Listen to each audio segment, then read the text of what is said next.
오늘 말씀을 읽으면서 사실 본문을 정할 때 고민을 많이 했습니다. 1절부터 5절까지만 읽을까 아니면 그 뒤에까지 다 읽을까 고민을 많이 했어요. 왜냐하면 예배 시간에 뭐 이런 것까지 입에 담아야 되나 뭐 이런 생각도 많았기 때문에 그렇습니다. 어린 시절에 성경을 읽을 때 성경 안에 이런 내용이 있는 걸 보고 처음에 충격을 받은 적도 있습니다. 그만큼 적나라하게 이제 표현된, 묘사된 곳이기도 하고, 또 이게 이 인간이 살아가는데 이런 일이 있을 수 있나 싶을 정도의 문제이기도 하고, 그런데 더 충격적인 것은 이게 선택된 백성들에게 하나님이 하신 말씀이잖아요. 그러니까 하나님의 사람들도 이럴 수 있단 말인가 싶을 정도의 내용이기도 하고, 뭐 여러 가지 복잡해서 마음이 뒤숭숭해서 그냥 5절까지 읽고 말까 하다가 이런 말씀도 있다라고 하는 것으로 여러분들이 읽으면 좋겠다 싶어서 같이 읽었습니다. 그 뒤에도 계속해서 이런 말씀이 나와요. 계속해서 이런 말씀이 나옵니다. 우리는 기억해야 될 것이 수요 예배마다 레위기를 하는데, 레위기의 전체 주제가 거룩함입니다. 거룩이 전체 주제예요. 거룩은 구별된 삶. 우리는 다르다는 겁니다. 삶이 다르다. 삶이 다른 건 없어요. 사실은 우리가 놓여진 이 현실은 동일합니다. 그런데 뭐가 다르냐면 방법이 다르다는 거예요. 삶의 방법이 다르다. 그럼 어떻게 다른가? 이게 중요하잖아요. 그 구별점을 갖지를 못하게 되면 이 선택된 백성이다, 아니다, 하나님의 자녀다, 아니다를 모호하게 생각하거나 아니면 아예 생각하지 않거나 아니면 구별 없이 그냥 살아버리는 이런 일이 벌어집니다. 그래서 구별된 사람으로 어떤 방법을 가져야 하는가 하는 것을 오늘 본문을 통해서 봐야 하는 거예요. 거기에 집중을 해야 합니다. 먼저 오늘 본문을 통해서 보고 싶은 것은, 말씀을 보니까 애굽 땅의 풍속을 따르지 말라, 그리고 가나안 땅의 풍속도 따르지 마라, 가나안 땅의 풍속과 규례를 따르지 말라라고 하는 말씀을 해놓았습니다. 가나안 땅, 애굽 땅의 풍속이 뭔가, 오늘 본문의 내용을 보면 성적인 문제로 다 기록되어 있지만 이 속에 담겨 있는 내용이 있습니다. 그 내용을 뒤로 가면서 차분하게 다룰 것이고, 먼저 오늘 우리가 나누고 싶은 것은 왜 하나님은 애굽이나 가나안 땅의 풍속을 따르지 말라고 말씀하셨는가에 먼저 집중하려고 합니다. 왜 하나님은 애굽 땅의 풍속 그리고 가나안 땅의 풍속을 따르지 말라고 하셨고, 그 말씀에 담겨 있는 하나님의 생각은 무엇인가, 이걸 제일 먼저 다루고 싶습니다. 그 이유는 오늘 본문 25절, 26절 나오는데, 먼저 26절의 말씀을 보는데 더럽힌다라고 하는 말씀이 나와요. 한번 보겠습니다. 오늘 18장 전체를 읽어야 되지만 읽지를 못했고, 레위기 18장 26절 말씀 먼저 보겠습니다. 26절인가요? 제가 25절, 미안합니다. 아마 저기서 놀래가지고 25절부터 볼까요? 네, 25절부터 제가 잘못 읽었습니다. 같이 봅니다. 시작. 그 땅도 더러워졌으므로 내가 그 악으로 말미암아 벌하고 그 땅도 스스로 그 주민을 토하여 내느니라. 이게 더러워졌다 표현이 있죠. 그리고 24절 한번 보십시오. 24절 보면 또 말씀이 나옵니다. 한번 보겠습니다. 시작.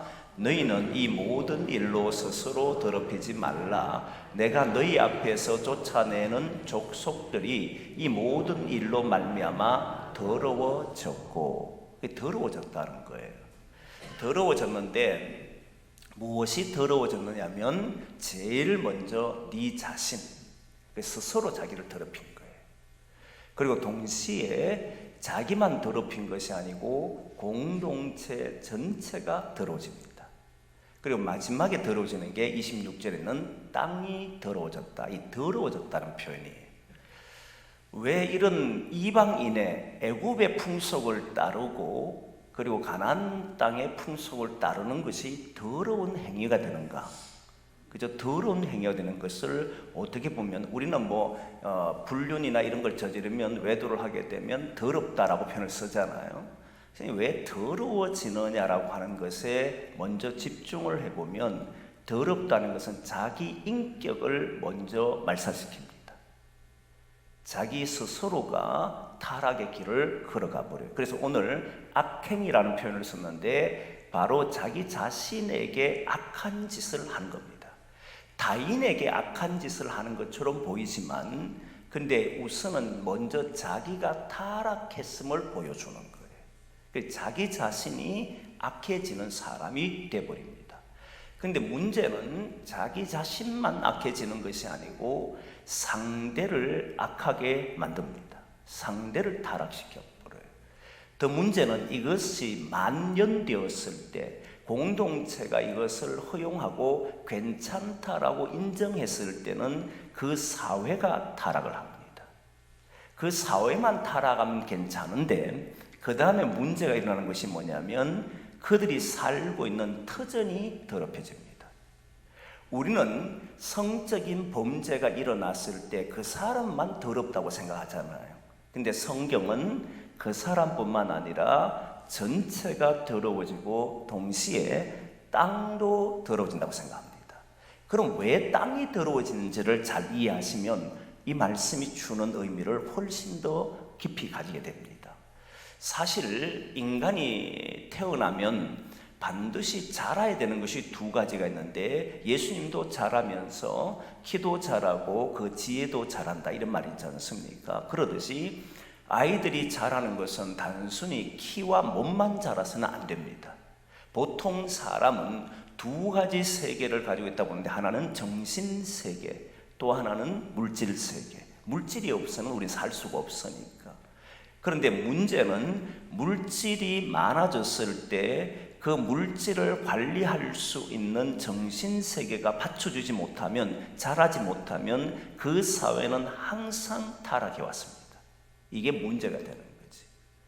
그래서 항상 두 가지가 자라야 되는데 물질 사회라고 하는 이 사회 외부적인 요소도 계속 성장을 해야지만 그것과 함께 성장해야 되는 것이 정신적인 문제도 함께 성장해야 됩니다. 이 두 가지가 균형을 맞출 때에 그 사회가 건강한 사회라고 말할 수 있습니다.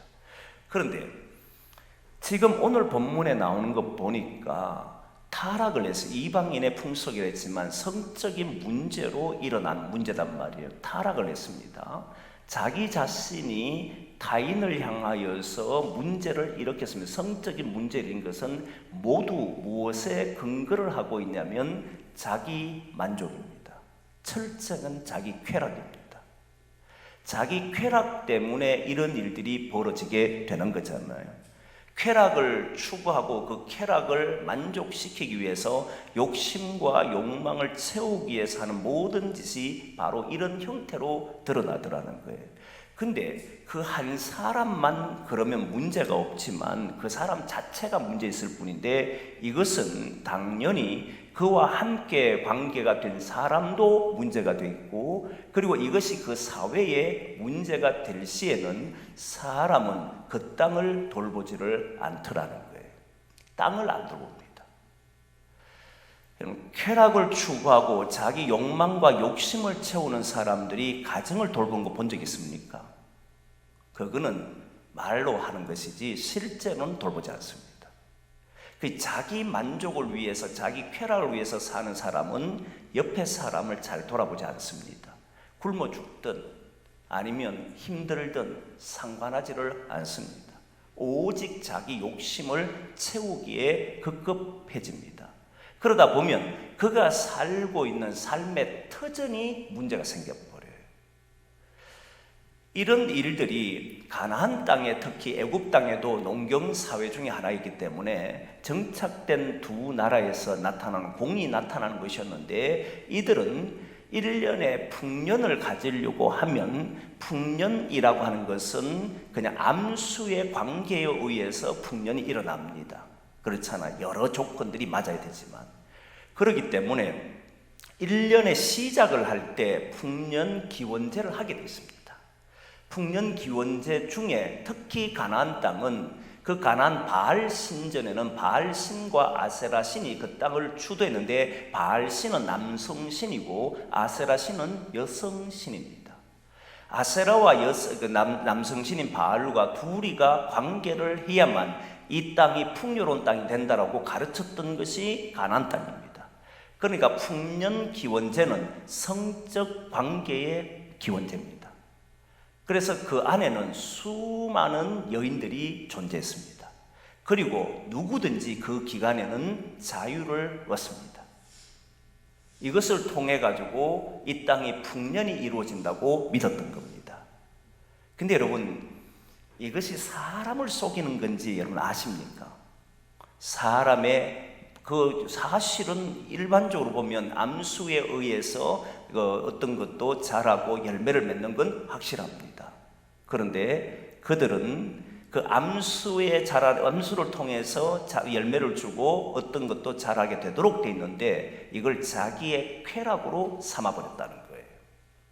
자기의 만족, 그리고 그것을 온 사람들에게 1년의 해방기구로 1년의 자기 욕망을 채울 수 있는 시간으로 그 기간을 열어버렸습니다. 사람들은 죄책감이 들질 않았습니다. 그래 되니까 자유를 느끼고 만족을 느끼고 쾌락을 느꼈습니다. 말은 풍년제지만 실제로는 그 속에 들어가면 자기의 성적인 문제를 해소하는 그런 것으로 바뀌어버렸어요. 그러면 사람들이 어떻게 되느냐면, 사람들의 마음이 점점 쾌락을 추구하게 되는 순간에 그 땅에 농사를 짓는 것이나 그 땅을 위해서 사는 것이나 하는 일들을 하지 않게 되더라는 거예요. 이게 지나서 얼마가 지나냐면 약 400년이 지났을 때 이 땅은 드디어 농경을 통해서 복을 주는 것은 끝이 납니다. 무슨 이야기냐면, 하나님께서 아브라함에게 약속한 것이 이 땅을 너와 내 자손에게 주기로 하겠다라고 한 것이 출애굽하기 전 430년 전에 주어졌습니다. 근데 그때 하나님이 왜 400년 만에 4대 만에 올라오게 하시느냐는 이 의문과 동시에 그러면 가나안 땅에 살고 있는 사람들은 어찌 되느냐라고 하는 그런 생각이 저의 마음을 사로잡았습니다. 이 땅에 아무 잘못도 없는데 하나님 쫓아낸다면 그건 너무하지 않는가, 이런 생각을 했던 거예요. 근데 나중에 보니까 400년이 지난 가나안 땅은 어떤 땅이 되어 있었느냐면, 그 땅은 스스로 이들을 쫓아내야 되는, 땅에 열매를 맺지 않는 그런 곳이 되어버려요. 땅에 열매를 맺지 않으면 사람은 여기에 터전을 못 잡습니다. 그렇지 않습니까? 사람이 뭔가를 했는데 그 땅에서 아무것도 주지 않으면 그들은 스스로 쫓겨나게 되어 있습니다. 그것이 바로 가나안 땅이 400년이 지나고 난 뒤에 일어난 땅이에요. 소돔과 고모라 성을 볼 때도 여러분 아시지만 롯이 눈을 들어서 보니까 아브라함도 눈을 들어 동일하게 봤지요. 봤더니 여호와의 동산 같았더라. 다시 말하면 에덴 동산 같았잖아요. 근데 그 땅은 시간이 지날수록 무너집니다. 다시 말하면 그 땅은 열매를 이들에게 제공하지 않는 땅이 되더라는 거예요. 이유가 뭐냐면 사람들이 일을 하지 않는다는 거예요. 정신적인 타락이 생기면 가족을 위한 일이든지 나라를 위한 일이든지 공동체를 위한 일을 하지 않습니다. 자기 쾌락을 위해 사는 사람은 자기가 힘들고 어려운 일을 하지를 않습니다. 자기 만족을 위해서 살려고 할 뿐입니다. 자기 만족한 일을 찾으려고 할 뿐이지 실제로는 다른 일을 하지 않습니다. 그러니까 그런 속에 있는 사람들이 가정이 다 문제가 생깁니다. 예전에 시골에 살아봤을 때에 그때 시골에 살면서 느낀 가장 큰 문제는 뭐냐면 도박이 많다. 그리고 사람들이 술에 알코올에 취해 산다 하는 것이었습니다. 아내, 자식 관심이 없습니다. 오직 도박에 오직 자신의 쾌락을 위해서 살아가는데 가정은 뭘 먹든지 자식이 뭘 입든지 아예 관심이 없어요. 근데 그 땅의 사람들인 아내들이 그걸 지키기 위해서 애를 썼기 때문에 그나마 유지했습니다. 그런데 아내도 자식들도 다 그러고 있으면 그 땅에는 어떤 열매도 맺지를 못하고, 왜? 일을 하지 않으니까. 그런 땅이 되어버리더라는 거예요. 자기 자신만이 문제 생기는 것이 아니고 그가 살아가는 삶의 터전마저도 문제가 있습니다. 그래서 여러분, 정신이 어느 것보다 중요한 걸 아셔야 돼요. IMF가 터지고 나라가 어려울 때 그 정신이 살아있었던 집안들은 다 회복합니다. 그런데 정신이 죽어 있으면 다 무너집니다. 이 정신이 얼마나 중요하다는 걸, 이미 이 애굽 땅이든 가나안 땅이든 400년 만에 무너지는 이 땅을 보면 그들이 모두가 무엇을 위해 움직이느냐면 자기를 위해서 움직이기 시작하더라는 거예요. 여기에서부터 일이 벌어집니다. 저는 심히 우려하는 것이 지금 대한민국입니다. 교회도 마찬가지입니다. 교회는 반드시 이 세상, 주님께서 구원하시려고 하는 이 세상을 위해서 움직입니다. 세상이 악한 길로 가도록 움직이는 게 아니고 세상을 구원하기 위해서 움직이는 것이 교회입니다. 그런데 그 이야기를 들어보고 대화를 들어보면 모두 자기가 원하는 대로 이끌어 가려고 합니다. 자기가 원하는 대로 이루려고 합니다. 그리고 자기 쾌락과 만족을 위해서 사람들은 변해졌습니다.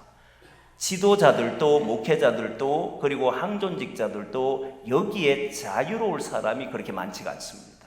문제가 심각해졌습니다. 그 말은 곧 그 있는 곳이 사람들이 모이지 않는 곳이 될 거란 말이에요.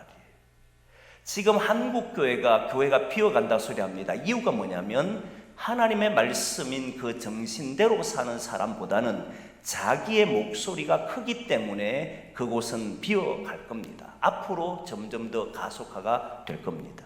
예수님의 정신에 따라, 성경의 정신에 따라 사는 사람이 일어나는 교회는 여전히 하나님의 역사를 보게 되지만, 그렇지 않으면 그 교회는 급속도로 무너질 겁니다. 이건 성경에서 이미 보여주는 겁니다. 여러분, 우상 숭배하는 것을 보고 간음이라고 성경은 이야기합니다. 그렇잖아요? 간음으로 표현한 이유가 있습니다. 우상 숭배를 하나님 외에 다른 신을 섬겼기 때문에 간음으로 부르는 게 아닙니다. 하나님의 방법을 떠나서 세상적인 방법을 가지고 살기 때문에 간음으로 부릅니다. 그게 보면 우상을 만드는 이유가 나오는데, 앞부분에 출애굽기 20장 말씀을 보면 앞부분에 뭐라고 되냐면 자기를 위하여 우상을 만들지 말라. 딱 자기입니다. 모든 인간이 자기를 위해서 움직이는 순간에 내가 필요하지 않는 곳에는 마음을 두지 않습니다. 그리고 자기 만족을 위해서 움직이면 그곳은 어떤 곳이면 가정이든 개인이든 아니면 교회든 이 사회든 그 삶의 터전이 무너진다는 걸 아셔야 합니다. 삶의 터전을 살릴 수 있는 길은 바로 말씀대로 행할 때라고 하는 것이 우리가 믿는 하나님의 말씀에서 주는 의미지요.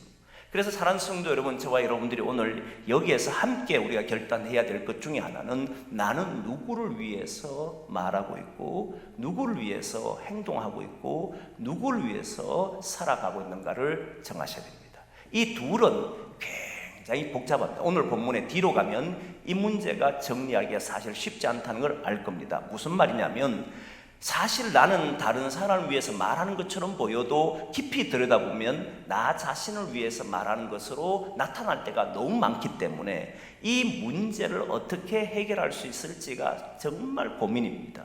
그럼에도 불구하고 하나님 앞에 선 사람들은 어떻게 사는지를 날마다 자기 안에서 싸워내야 합니다. 그걸 해낼 수 있는 사람이 바로 저는 기독인입니다. 기독인이 뭐냐면 어떤 차이를 가지고 있느냐면 이 둘 사이에서 고민하는 사람이라는 거예요. 우리도 조금 뒤에 나오지만 연약한 사람입니다. 연약한 사람임에도 불구하고 그런데 우리가 이렇게 살면 안 된다라고 하는 것을 알고 그 길을 떠나서 끊임없이 주의 길로 가겠다라고 하는 것을 다짐하고 결단하는 사람이 신앙인들이에요.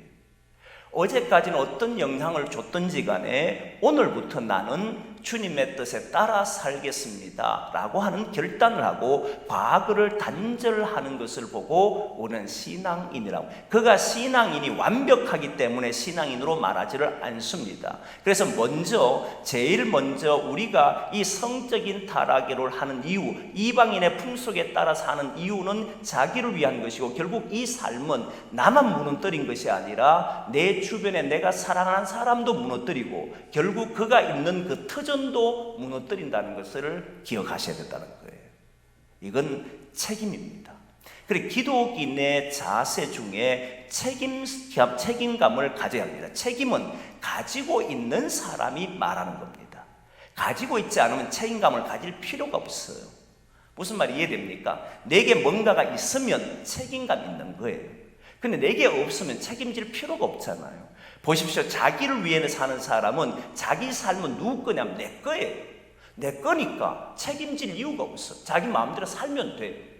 그런데 신앙인의 가지고 있는 점이 뭐냐면, 신앙인은 하나님이 내게 준 삶이라고 고백하는 거잖아요. 이건 내 삶이 아니에요. 내 삶이 아니라 하나님이 내게 주신 삶이다. 이걸 믿는 사람들이 기독인이잖아요. 예수 믿는 사람이고 택함받은 사람이잖아요. 자기를 위해 살겠다라고 하는 사람들은 세상의 법칙을 따르면 됩니다. 그런데 우리는 하나님의 법칙을 따르겠다라고 하는 사람이라는 것은 나에게 이 세상을, 나에게 준 삶이, 나에게 준 가정이, 나에게 준 자녀들이 모두 하나님이 내게 주신 것이라고 믿기 때문에 사는 거잖아요. 그렇다면 이제부터는 책임감을 가지셔야 합니다. 그 책임감은 나로 인해서 내 주변의 사람들의 얼굴에 웃음이 있도록 하셔야 한다. 나로 인해서 내 주변의 사람들이 내 터전이 더 아름다운 열매를 맺을 수 있도록 그렇게 기도하고 살아야 한다는, 이게 우리의 책임입니다. 그 책임을 지기 싫으면 그냥 자기가 원하는 대로 살면 됩니다. 자기가 원하는 대로 살면 우선은 좋은 것처럼 보이지만 조금 더 지나보면 주변의 사람들이 울고 있는 사람을 많이 볼 겁니다. 가장 가까이 살아가는 사람들이. 사랑하는 성도 여러분, 저와 여러분들은 내게 준 삶은 하나님이 주신 삶이다. 내 것이 아니다. 내게 있는 모든 것도 하나님의 것이다. 이 고백이 분명할 수 있기를 원합니다. 이것이 분명해야만 책임을 지려고 할 겁니다. 나에게 맡겨주신 거니까, 내 삶도 주님 맡겨주신 것이니까 거기에 따라서 우리는 책임을 지려고 해야 한다는 거예요. 그래서 우리는 모든 직분도, 모든 위치도, 그리고 모든 삶도 하나님이 우리에게 맡긴 줄 알고 우리가 이방인의 풍속이 아니라 하나님의 법칙인 주의 말씀에 따라서 움직일 수 있는 저와 여러분 되기를 원합니다. 그것은 바로 타인입니다. 다른 이의 생명을 위해 살면 오늘은 내가 손해봅니다. 오늘 손해보는 것처럼 보여요. 그런데 시간이 지날수록 그 땅은 장수하고, 그 생명은 장수하고 그 땅은 영원하는 것을 알게 됩니다. 이 길을 저와 여러분과 함께 걸어가기를 원합니다. 두 번째, 여기에서 중요한 하나를 더 발견하는데, 사실 여러분 조금 전에도 어느 정도 제가 약간 이야기를 했지만, 여러분 제사장도 선지자도 목회자도 그리고 장로님도 권사님도 안수집사님도 모두 이 유혹 앞에는 피할 수가 없다는 사실입니다. 이걸 기억하셔야 돼요. 저는 이 말씀을 보면서 처음에 놀랐던 것 중에 하나가, 이들은 하나님의 택한 백성이잖아요. 그런데 택한 백성들에게 이방인의, 특히 애굽의 풍속을 따르지 말라, 그리고 가나안 땅의 풍속을 따르지 말라 그러면서 성적인 이야기를 쫙 나열했습니다. 입에 담기 싫을 정도로 나열했습니다. 사물이 입에 담을 수 없는 이야기를 했습니다. 그런데 이 유혹이 모든 인간에게 다 나타난다는 거예요. 그런데 유혹이라고 하는 단어는 이방인에게 해당되지를 않습니다. 세상 사람들에게 해당되는 단어가 아닙니다. 이유는 이미 그들은 자기를 위해 살기 때문에 그렇습니다. 자기 행복과 자기 만족을 위해 살기 때문에 해당되는 단어가 아닙니다. 유혹이라고 하는 것은 하나님의 사람, 택함 받은 사람들에게 주어진 단어입니다. 저와 여러분들은 이 유혹 앞에 항상 직면하게 될 겁니다.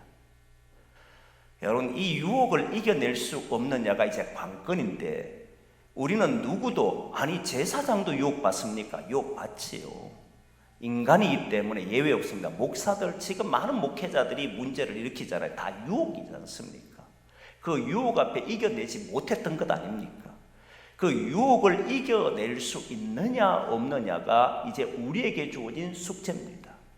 여러분, 이거는 싸움을 하셔야 됩니다. 이걸 보고 저는 선한 싸움이다 라고 말합니다.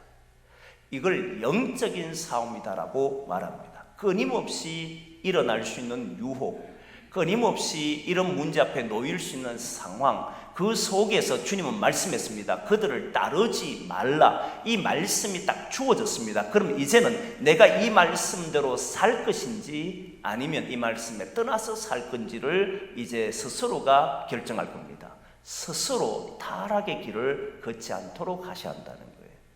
자신에게 주어지는 유혹이 있다 할지라도, 어떤 성적인 문제가 있다 할지라도 자기를 지켜낼 수 있도록 하셔야 됩니다. 그 길은 어떤 길이냐면 바로 훈련밖에 없습니다. 정말 훈련은 어렵습니다. 사람들이 훈련을 쉽게 생각하는 사람이 많습니다. 훈련이란 단어가 들어가는 순간에는 그 시간은 지옥과 같은 고통을 당합니다.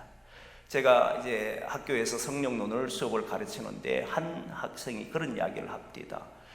왜 나는 오랫동안 신앙생활을 했는데 왜 나는 예수 믿는 사람처럼 왜 같은 그 예수 믿는 사람처럼 살지를 못하고 같은 죄를 이렇게 반복하는지 모르겠다. 그런 이야기였어요. 제가 이런 이야기했습니다.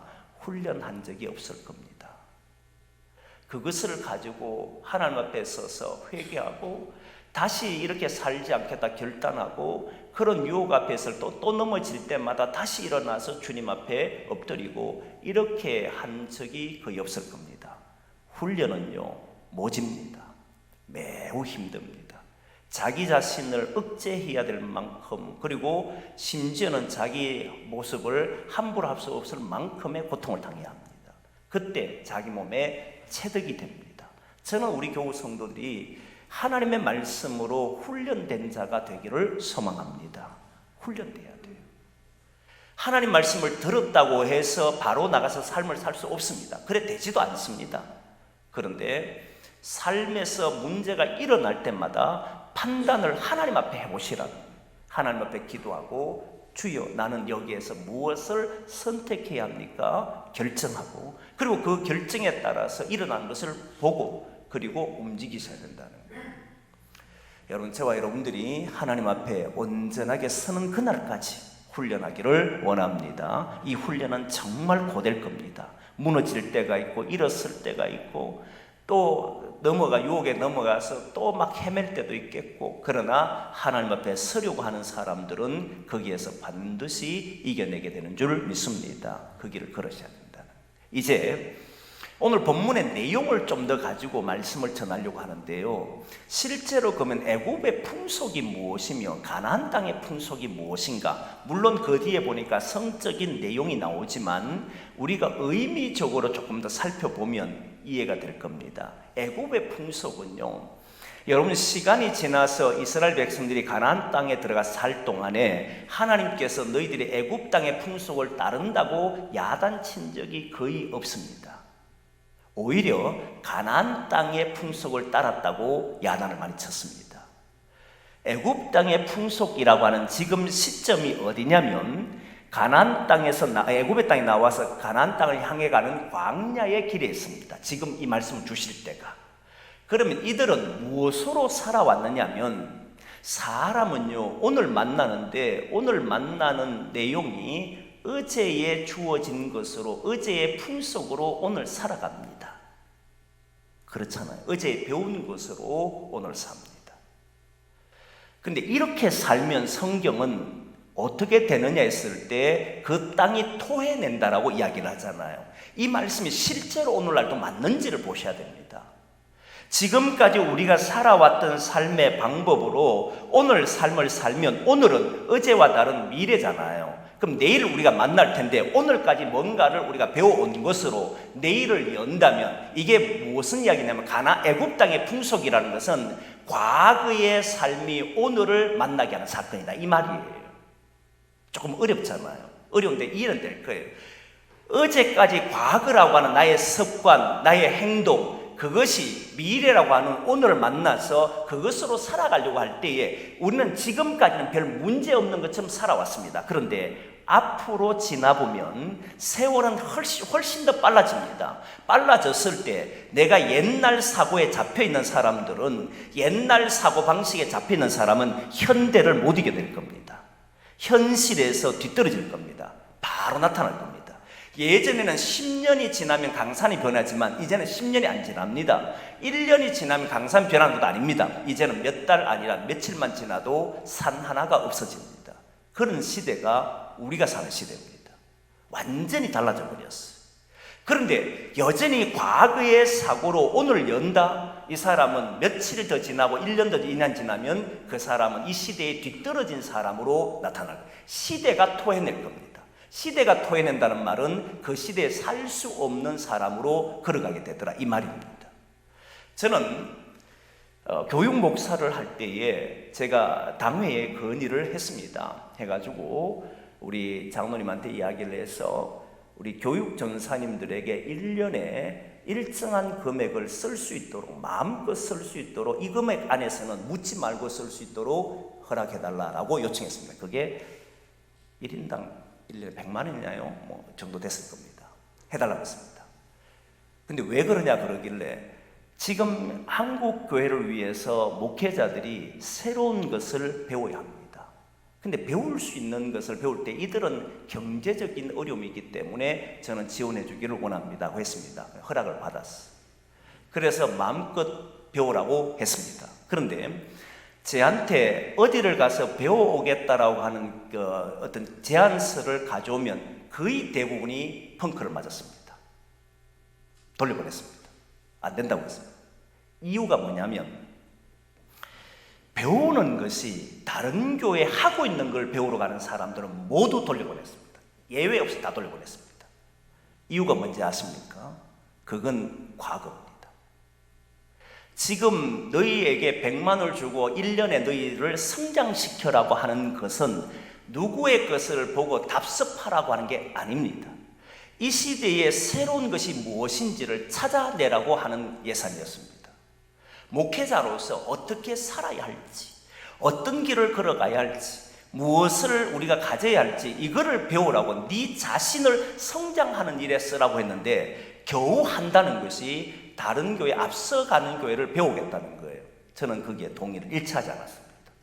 그것은 여전히 과거의 것을 배워서 현실에 적용한다고 생각하기 때문입니다. 저는 지금도 똑같습니다.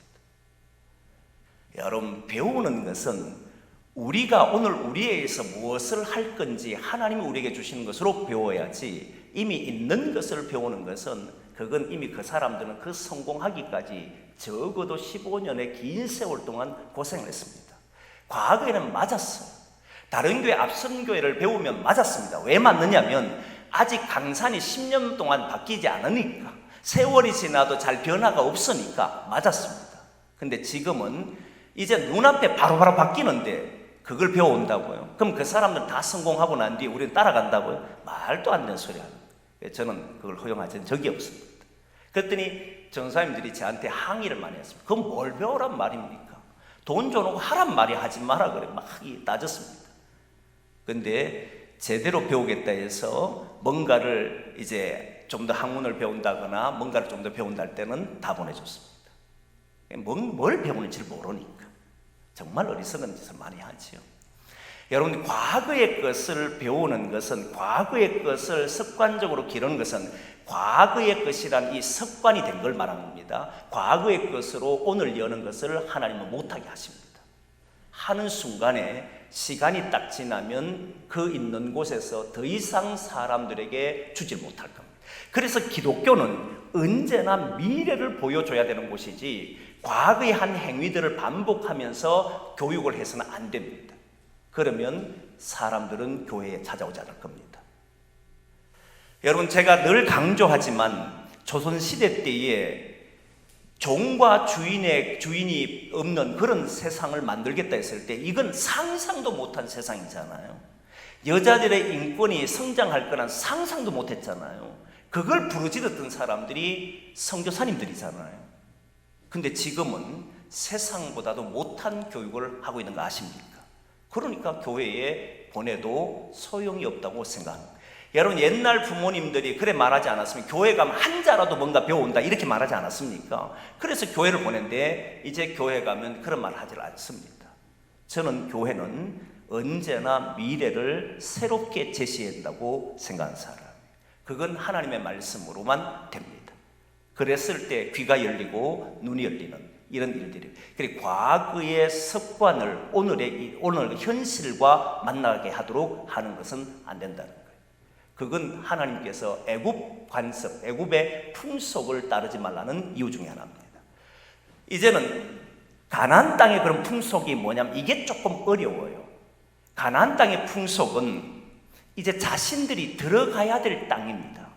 들어가야 될 땅이면 이들은 들어가서 살아가는 법을 배울 거잖아요. 살아가는 법은 농경사회이다 보니까 농사 짓는 법을 배웁니다. 그러면 지금 애굽에서 나왔던 가나안 땅에 향하는 이스라엘 사람들이 광야 속에 걷고 있기 때문에 가나안 땅에 들어가서 배우는 것은 뭐가 되느냐면 미래가 되잖아요. 그렇죠? 미래가 된다고 생각합니다. 그런데 주님은 그것도 과거로 생각합니다. 이걸 잘 아셔야 돼요. 가나안 땅의 풍속이 왜 과거가 되느냐면 가나안 땅이라고 하는 그곳에는 이미 오랫동안 농사 짓는 법을 배웠습니다. 그런데 이스라엘 백성들에게는 미래처럼 보이지만 그 땅에 살고 있는 사람들에게는 이미 과거의 방법으로 농사를 짓고 있는 겁니다. 그렇지 않습니까? 이스라엘 백성이 처음 접하니까 그게 미래처럼 보였지만 사실은 그 땅은 이미 타락한 땅으로 자기의 욕심에 의해서 살아가는 땅으로 바뀐 곳이었습니다. 그곳이 가나안 땅입니다. 그렇기 때문에 주님은 그 땅의 어떤 풍속도 따르지 말라고 합니다. 여러분, 지금 우리가 조금 전에 얘기했던 것처럼 어느 교회든지 앞서 간다라고 하는 걸 배우는 순간에는 어떤 일이 벌어지느냐면 이미 우리는 과거의 것을 배운다는 것을 잊지 말아야 합니다. 그건 과거예요. 앞선 것을 배운다는 것이 그러면 있느냐 했을 때 저는 딱 한 군데 있습니다. 어디냐면 하나님의 말씀에 있습니다. 그래서 오늘 본문에 애굽의 풍속도 따르지 말라, 가나안 땅의 풍속도 따르지 말고 내 말과 규례에 따라 살아라, 이 말을 했던 겁니다.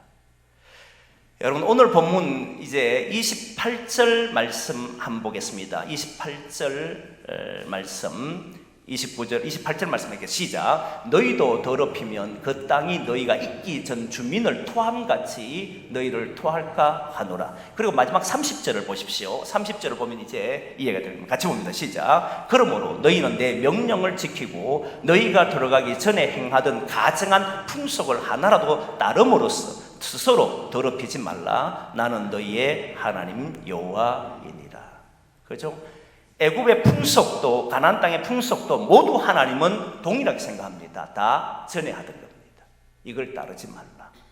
여러분, 성도들이라는 것은 하나님의 백성이라고 하는 구별된 것이라는 것은 세상의 가르침을 따르는 것이 아니고 하나님의 말씀에 미래에 우리에게 주시려고 하는 하나님의 말씀에 따라 오늘 살아가려고 하는 사람들이다 하는 것을 기억해야 합니다. 그래서 오늘 말씀을 보면 5절 말씀 이제 읽어보겠습니다. 5절 말씀에서 그 말씀이 이제 정리가 될 겁니다. 5절 말씀 같이 읽습니다. 시작. 너희는 내 규례와 법도를 지키라. 사람이 이를 행하면 그로 말미암아 살리라. 나는 여호와이니라. 왜 하나님의 법도와 규례를 지켜라고 이야기하면 우리가 사는 길이라는 겁니다. 죽는 길이 아닙니다.